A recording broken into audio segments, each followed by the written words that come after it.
ሰላም ሰላም ቤተሰብ ውድ የመሬት ዩቲዩብ ተከታታዮች እንደምን አላችሁ? እኔ ጋር እግዚአብሔር ይመስገን ሁሉ ሰላም ነው። ላይክ፣ ሼር፣ ሰብስክራይብ ያደረጋችሁ አብራችሁን ቆዩ። አጥር ያለች የጥንቃቄ መልእክት ላስተላለፍ ነው ማለት ነው የመጣሁት። ሁላችሁም እስከ መጨረሻው ቪዲዮውን ተከታተሉ። ሀሳብ አስተያየታችሁን በኮሜንት አስቀምጡልኝ። እሱ ምንድነው የጥንቃቄ መልእክቱ? በቅድሚያ እንኳን ለረመዳን ጾም በሰላም አደረሳችሁ። ክርስቲያኖች እንኳን ለአብይ ጾም በሰላም አደረሳችሁ አደረሰን።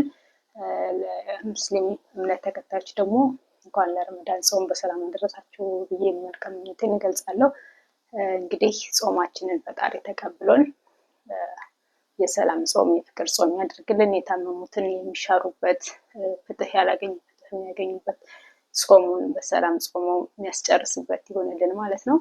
ፈጣሪ ጾሙን ይቀበለን። ሌላው ምንድነው እንግዲህ በጾም ወቅት ያው ረመዳን ላይ ትንሽ ይከብዳል። አብሶ አረብ ሀገር ያላችሁ ልጆች እንደሚከብድ ማንም ሰው ያውቃል። ስራ ጫና እንደሚኖር እንደሚበዛ የታወቀ ነው። ሆኖም ግን ምን ማድረግ አለብን በሚለው የራሳችን ጥንቃቄም ማድረግ አለብን ማለት ነው። ለራሳችንም ቅድሚያ እንትን ማለት አለብን። እሱ ምንድነው መጀመሪያ ስራ ከመግባታችሁ በፊት ራሳችሁን ዝግጁ ማድረግ አለባችሁ። ምናልባት ራሳችሁን የሚያዞራችሁ ከሆነ ጾም ስለምትጾሙ ራሳችሁን የሚያዞራችሁ ከሆነ እሱንም ጥንቃቄ አድርጋችሁ በጾም ከተጾሙ ማለት ነው እንትን ካላችሁ በኋላ ውሃ በደንብ ጠጡ። ውሃ መጠጣት አለባችሁ። አሲርም መጠጣት አለባችሁ። ምክንያቱም ጾም ውላችሁ ውሃ ካልጠጣችሁ የደም ማነስ ካለባችሁ ራሳችሁ ሊዞር ስለሚችል ማለት ነው። እና እሱንም ጥንቃቄ ማድረግ አለባችሁ። አትክልትም መመገብ እንትን አትበሉ። ስራ ስትሉ ራሳችሁን እንዳትተዉ ማለት ነው።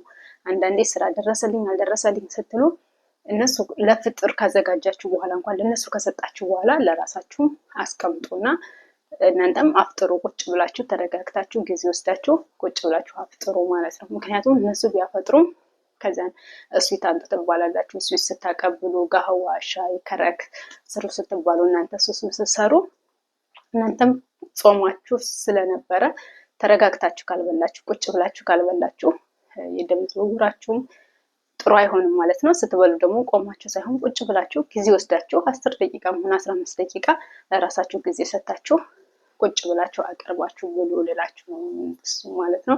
ሁለተኛ ደግሞ ይሄ ፕሬሸር ኩከር በምትሰሩበት ጊዜ ፕሬሸር ኩከር ማለት ታውቁታላችሁ፣ ተገጥሞ እንትን የሚባለው ማለት ነው። በራሱ ጊዜ ምግብ የሚሰራው እና እሱን አሁን ረመዳን ላይ ብዙ ጊዜ ይጠቀሙበታል። አሪስም ለመስራት፣ ስጋ ለመቀቀል፣ ብቻ ብዙ ነገር ይጠቀሙበታል ለፍጥነቱም ማለት ነው።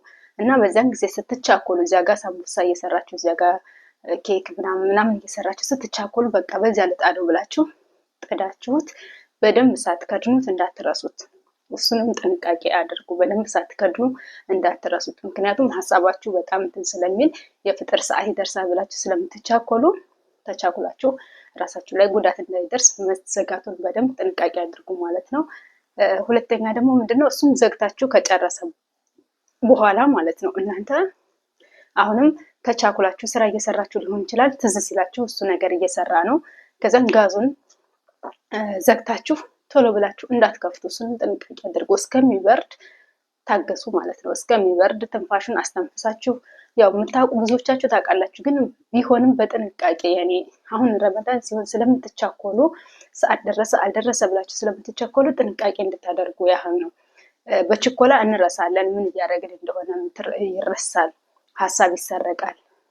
እዚያ ጋር አንዱን አልሰራሁም ሲባል እዚያ ጋር አንዱን ስትሰሩ አንዱ ቀረስን ብላችሁ ስታስቡ ሀሳባችሁ ስለሚሰቀል ያለ መታችሁ ማለት ነው እንዳትከፍቱ ማለት ነው። መጀመሪያ ማስተንፈሳችሁን ቼክ አድርጉ። አየር መውጣቱን ቼክ አድርጉ። ይህንንም ጥንቃቄ አድርጉ። አየር መውጣቱን ቼክ ካደረጋችሁ በኋላ እርግጠኛ መቀዝቀዙን ካወቃችሁ በኋላ ከዛም በኋላ ከፈቱ ማለት ነው። ሁለተኛ ደግሞ ምንድነው ዘይት በምጠብሱበት ጊዜ፣ ሳምቡሳ በምጠብሱበት ጊዜ፣ የፖፕኮርን ታውቃላችሁ እሱን በሚጠብሱበት ጊዜ ዘይትንም ጥንቃቄ አድርጉ። ጋዙ ለምሳሌ ጠበብ ያለ ጋዝ አለ። ጠበብ ባለ ጋዝ ላይ 2 ታወር ይበቃኛል ብላችሁ 2 ታወር 2 መጥበሻ ስታደርጉ ምናልባት ቦታው ካልበቃ ወይ ድስት ስትጥዱበት ያ ዘይት ወደ ጎን ሊገለበጥ ይችላል፣ ሊደፋ ይችላል። እሱንም ጥንቃቄ አድርጉ። ሁለተኛ ደግሞ ህፃን ልጅ ካለ ቤት ውስጥም ህፃን ልጅ ካለ ምናልባት እናንተ ይዛችሁ ከሆነ ማዳሞቻችሁ ስራ ከሄዱ፣ አሁን ደግሞ ድንገት ስራ ልጆቹ ትምህርት ቤት ካልሄዱ እሱንም በችኮላ እንትን እንዳትሉ። ህፃን ልጅም ካለ ተጠንቀቁ። ወደ ኩሽና ባታስገቡ ጥሩ ነው ብዬ እመክራለሁ። መዋከብ ስለሚኖር ደረሰ አልደረሰ የሚል መዋከብ ስለሚኖር ህፃን ልጅም ካላችሁ ወይ በሩን ዝጉ ወይ ደግሞ ጥንቃቄ አድርጉ። ዘይቱን ጠረፍ አለው ከዳር ከፊት ለፊታችሁ ጋዙ አለ እሱ ጋር ዘይት ባትጠቀሙ ሁለተኛው ላይ ብትጠቀሙ አሪፍ ነው ብዬ አስባለሁ። ምክንያቱም ቢደፋ እንኳን ጋዙ ላይ ነው እንጂ የሚደፋው ወደ እናንተ ላይደፋ ይችላል ማለት ነው።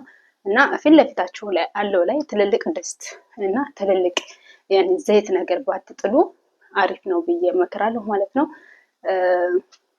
ይሄንንም ጥንቃቄ አድርጉ። ውሃ ስታሞቁ ምን ስትሉ ብቻ ራሳችሁን ጠብቁ። ከፈጣሪ በተጨማሪ ራሳችሁንም መጠበቅ አለባችሁ ብዬ አጠር ያለ መልእክት ነው።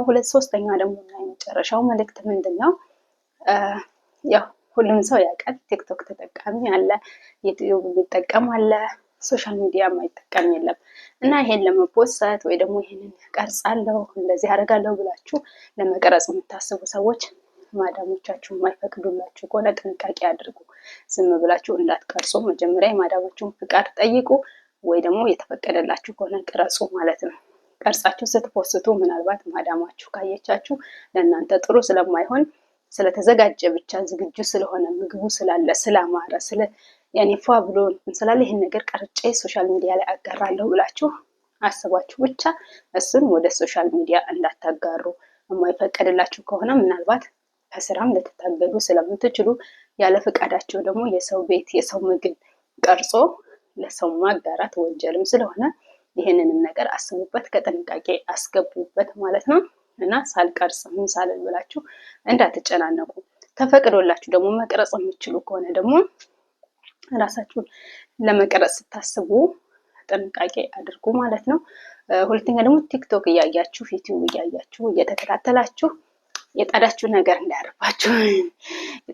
ነገር እንዳያርባችሁ ሀሳባችሁ እንዳይሰረቅ እንቅልፍ በደንብ ተኙ።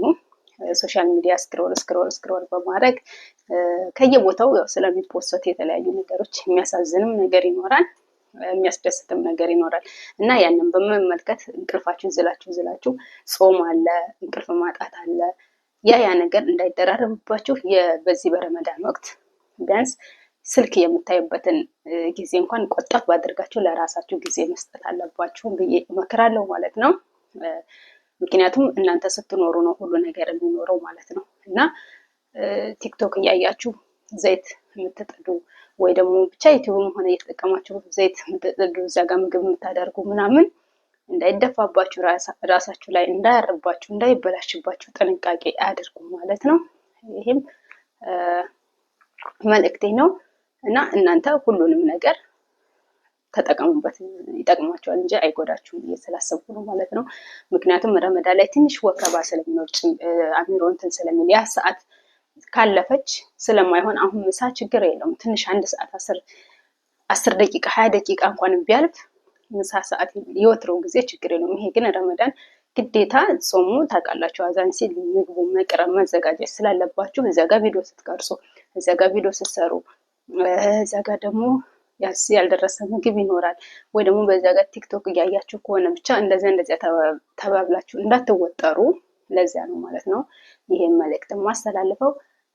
ሌላው ደግሞ እንቅልፋችሁን ደግሞ ባላችሁ ሰዓት ተኙ ማለት ነው። ሶሻል ሚዲያ ላይ ብዙ ጊዜያችሁን አታባክኑ። ለዚህ ለ1 ወር ያህል ቢያንስ ራሳችሁን እንትን ማለት አለባችሁ። ምክንያቱም ጭንቀት ሲመጣ፣ እንቅልፍ ማጣት ሲመጣ ከጾም ጋር በኋላ አሚሯችሁ ላይ ችግር ስለሚያመጣ አሚሯችሁን ጠብቁት፣ ተንከባከቡት እላለሁ ማለት ነው። እናንተም ላይክ፣ ሼር፣ ሰብስክራይብ ያደረጋችሁ አበረታቱኝ። ኮሜንት ካለ ደግሞ ሀሳብ ካላችሁ በኮሜንት አስቀምጡልኝ፣ እኔም እያነበብኩ መልሳለሁ። ይሄ ቀራ፣ ይሄ ነገር ያስፈልገዋል ብላችሁ የምታደርጉትን ለእህቶቻችሁ ጥንቃቄ ከእናንተ ከደረሰባችሁ ከሰው ከደረሰባችሁ ጥንቃቄ በረመዳን ጊዜ ይሄን ነገር ጥንቃቄ ያደርጉ። ብቻ በረመዳን ጊዜ ብቻም አይደለም፣ ግን እኔ ረመዳንን አሁን እንትን ያልኩት ወከባ ስለሚበዛ ስራ ስለሚበዛ ለዚያ ነው እንጂ በማንኛውም ጊዜ የደረሰባችሁ ሀሳብ ነገር ካለ ወይ ደግሞ ለትምህርት ይሄ ለመማሪያ ይሆናል፣ እህቶቼ ይማሩበታል፣ ይሄ ነገር ጉዳት ነው ብላችሁ የምታስቡትን እናንተም ኮሜንት ላይ ጻፉት ማለት ነው። እህቶቻችን በኮሜንት ሀሳባቸውን ያደርሳሉ። የሚጠቀሙበትንም የሚጠቀሙትን ይወስዳሉ ማለት ነው። ስለዚህ ገንቢ የሆነ ሀሳብ በኮሜንት አስቀምጡ። ለጥንቃቄ ይሆናል ብላችሁ አስተማሪ ይሆናል ብላችሁ ያሰባችሁትን በኮሜንት አስቀምጡ። እስከ መጨረሻው የተከታተላችሁኝ ደግሞ አመሰግናለሁ። ላይክ፣ ሼር፣ ሰብስክራይብ አድርጋችሁ አብራችሁን ቆዩ። መልካም ጾም። አመሰግናለሁ።